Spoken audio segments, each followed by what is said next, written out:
Good morning बच्चों, class 8। आज मैं आप लोग को पाठ 2 पढ़ाने जा रहा हूँ।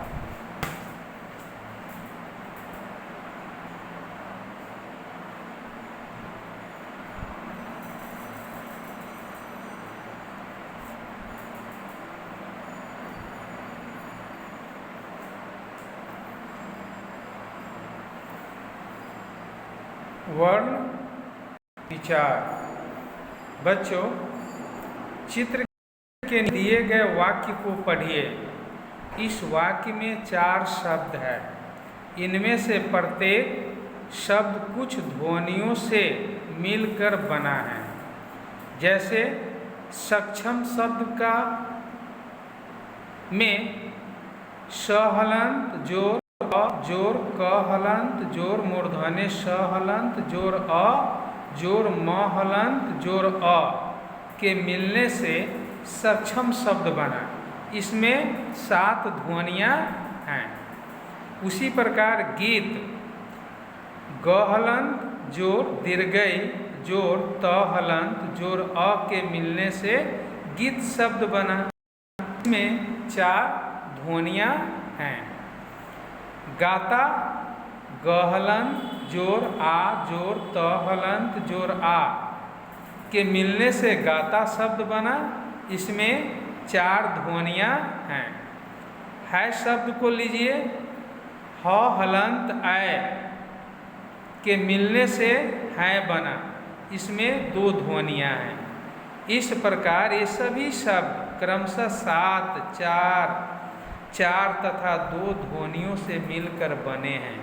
इन ध्वनियों के इससे छोटे और खंड नहीं किए जा सकते हैं। इन ध्वनियों को भाषा की सबसे छोटी इकाई भी कहते हैं। अतः भाषा की सबसे छोटी इकाई ध्वनि जिनके और टुकड़े नहीं किए जा सकते वर्ण कहलाती है। अब वर्णमाला लीजिए। वर्णों के निश्चित तथा व्यवस्थित समूह वर्णमाला कहते हैं। हिंदी वर्णमाला में निम्नलिखित वर्ण हैं।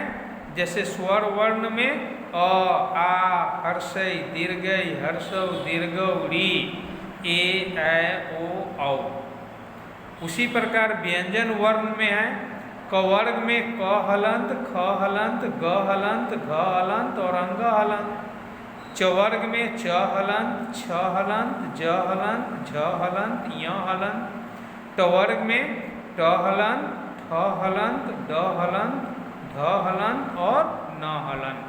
त वर्ग में त हलंत थ हलंत द हलंत ध हलंत न हलंत। प वर्ग में प हलंत फ हलंत ब हलंत भ हलंत और म हलंत।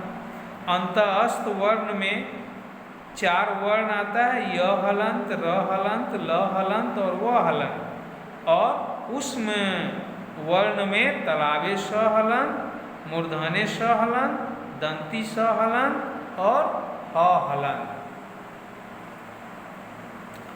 संयुक्ताक्षर में छ त्र ज्ञ और श्र, इसे संयुक्ताक्षर कहते हैं। अयोगवाह में अंग अंग अह ये अनुस्वार अनुनासिक और विसर्ग है। अतिरिक्त व्यंजन र और ढ। आगत ध्वनियाँ हैं आ ज नुक्ता ह नुक्ता।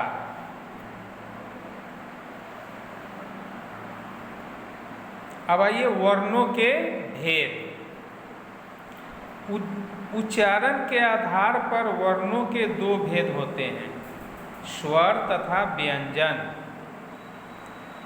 स्वर वर्ण जिन वर्णों का उच्चारण करते समय हमारे मुख से हवा बिना किसी रुकावट के बाहर निकलती है, उन्हें स्वर वर्ण कहते हैं। हिंदी में 11 स्वर वर्ण होते हैं। जैसे अ आ हर्षई दीर्घई हर्षौ दीर्घौ री ए ऐ ओ और औ, ये कुल 11 हुए। अतः स्वरों की संख्या 11 हो गई।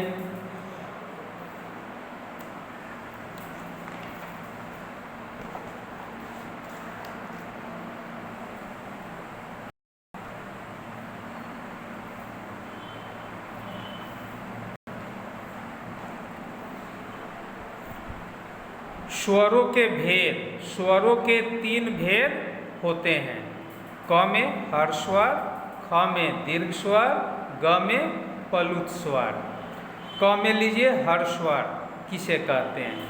तो जिन स्वरों का उच्चारण करने में सबसे कम अर्थात 1 इकाई समय लगता है, उन्हें हर्ष स्वर कहते हैं।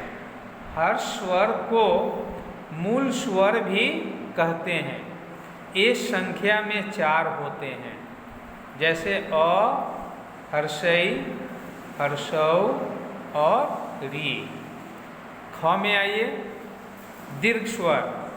जिन स्वरों के उच्चारण में हर्ष स्वर से 2 गुना समय लगता है, उन्हें दीर्घ स्वर कहते हैं। स्वर निम्नलिखित होते हैं, जैसे आ, दीर्घई, दीर्घौ, ए, ऐ, ओ, औ। ये संख्या में 7 होते हैं। ग में आइए पलुत स्वर।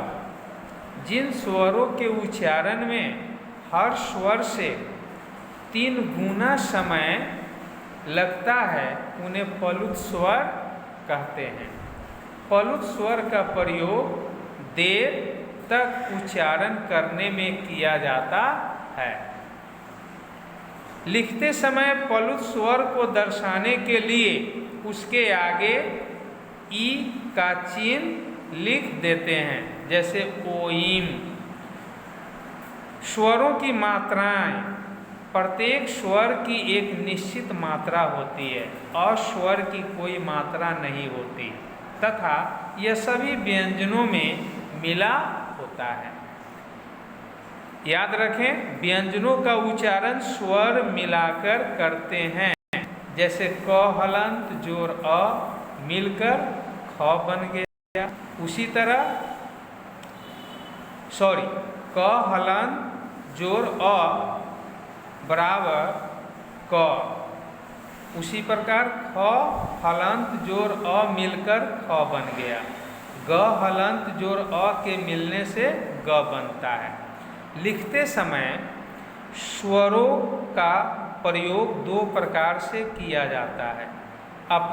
एक में अपने मूल रूप में अनार, आम, इमली, ईख आदि। 2 में मात्रा के रूप में प्रत्येक स्वर की निश्चित मात्रा चिन्ह व्यंजन के साथ जुड़ने पर स्वर का प्रयोग मात्रा की तरह होता है। जैसे आ की मात्रा आकार क हलंत के साथ जुड़कर क हलंत जोर आ मिलकर का बन जाती है। अब आइए स्वर। स्वर वर्ण अ, आ, हर्षई, दीर्घई, हर्षौ, दीर्घौ, री, ए, ऐ, ओ, औ। ये स्वर वर्ण हुआ। इनकी मात्राएं होगी, जैसे अ की कोई मात्रा नहीं होती है। आ की मात्रा आकार है, ये हर्षई की मात्रा, दीर्घई की मात्रा, हर्षुकार, दीर्घुकार, री, ए, ऐ, ओ, औ। इन वर्णों की ये मात्राएं हुई। इन्हीं मात्राओं की मदद से हम शब्द लिखते हैं। उदाहरण पौड़, ये अ की मात्रा इसमें लगा, इसमें आ की मात्रा लगा है। पीता, इसमें हर्षई की मात्रा लगा है।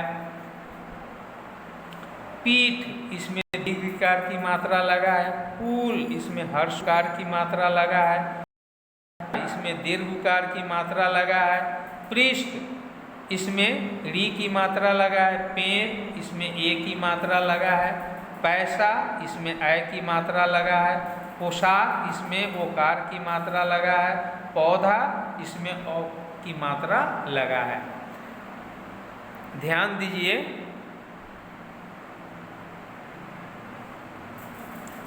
बच्चों शेष अगले दिन बताएंगे।